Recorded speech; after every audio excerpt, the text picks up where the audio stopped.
Okay, so we're going to start, we're going to graph our square root function. The thing I want you to remember is, do you remember I could give you something like this? Nope, hold on. I could give you something like this. Create g of x by taking 2f of x plus 3 minus 4.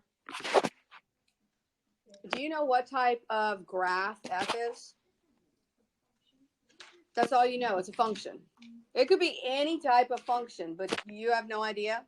What would you do to whatever that function is? I don't know what that means. We're graphing it.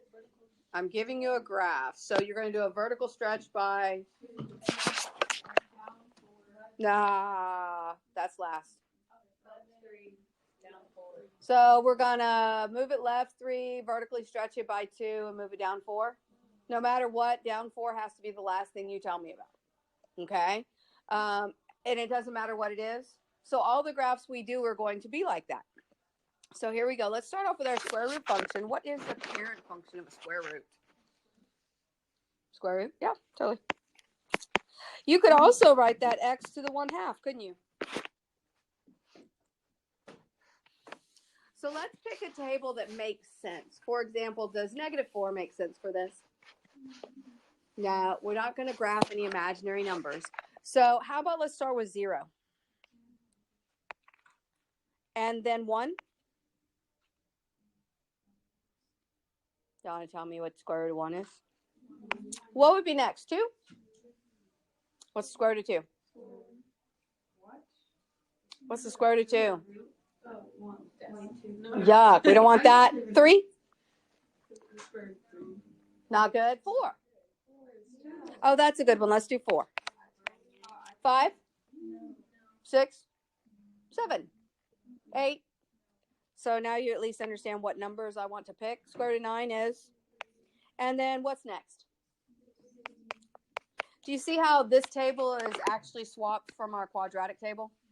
So when we talk about our counting pattern is just going to be swapped as well. So we have a point at 0, 0. Instead of going, we are going to go 1, 1. We're going to go 4, 2. And then we're going to go 9, 3. And then you draw yourself this little curve.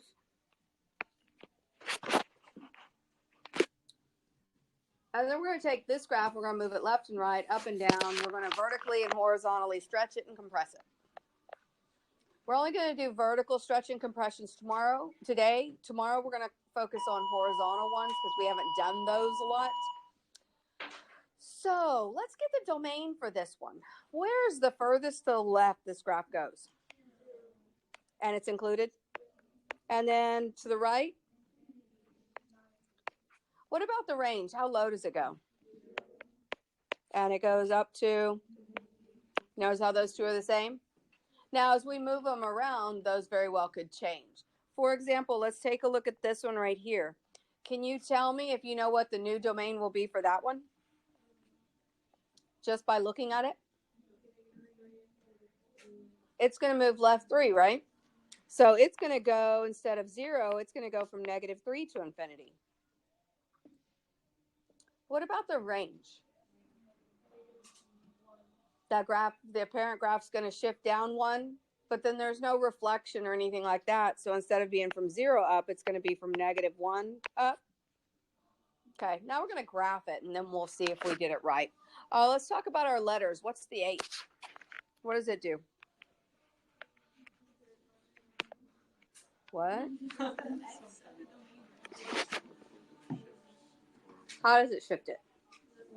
There we go. This is our left and right. Our B value we're not going to talk about today. We'll talk about tomorrow. What's our A? It could be a vertical stretch or compression, also called a vertical dilation. What about K? That's our up and down. So when you look at this square root, can you figure out what the HK is? Can you tell me? Okay, remembering insiders lie. This is going to be our starting point, and I mentioned that to you because when you get your, I believe it's on your homework, instead of writing starting point over and over, you'll just see SP. In other words, where are you starting? So we're going to start at HK. So we got -3, -1. Okay, now let's do our counting pattern, but we're going to do it backwards. We got 1, 1, and then instead of 2, 4, we got the other way, 4, 2. Oh, hold on, time out. Nope, undo. I lied. We have an A value. What's our A value? Okay, what is that A value going to do to our graph? It's going to double on my Y values, right? Okay, so here on our counting pattern, we would go 1, 1, but instead we're going to go 1. Very good. The next one would be 4, 2. But instead of going 4, 2, we're going to go 4. And then the next one would be 9. And we would go how far? Off my grid. 3 points is enough. You can tell what the shape is. So once you get to 3 points, you're in good shape. Okay, now we have to describe the parameter changes. This is where we have to be careful. There's a certain order. For example, the up and down always last. Think about PEMDAS. Tell me about the multiplying before you tell me about the movement left or right or up and down. So when you look inside, is there a horizontal stretch or compression? No, that would be our B value. When it multiplies, we're talking about stretches and compressions. So we don't have that, so then tell me about the other movement horizontally. It went left 3. Okay, then we're going to go right outside of it where we have another multiplication. So we always do our multiplying before we do our adding and subtracting. So now we have our vertical multiplication. So what did that do? Okay.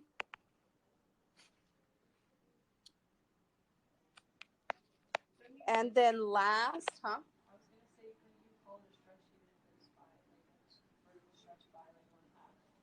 That's not a stretch, it's a compression. That's not stretching. You understand that, right? Okay. And then we have, what's the last thing we have? Now what you can do is you can say it's a vertical dilation by 2. The dilation doesn't tell you if it's a stretch or a compression. You should just know. Okay. Okay, so I want to test you out on a couple of these. Go to number 1 and let's do the domain and range. Oh, well, look at it and tell me what the domain and range is. Figure it out. Don't tell me yet. I'm sorry. My bad. Figure out what you think the domain and range would be. You might want to write it on the back of your paper because then you'll have the answer when I hand the paper out to you. Of course, that only matters if you get it right. If you get it wrong, then I don't know if you want it. Are you doing this?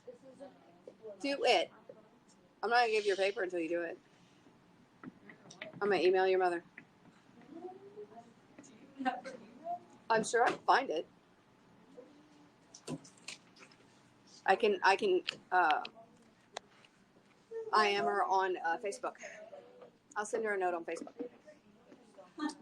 What do we got? Tell me about the domain. What's the furthest to the left it goes? And then it goes to, how low does it go? 1, thank you. Okay, let's look at 2. It's the furthest to the left it goes. And then it goes to infinity, okay? What's the furthest down it goes? 7. Totally not. Negative infinity. Way to go, Hannah. And it goes all the way up to, very good. I'm so impressed.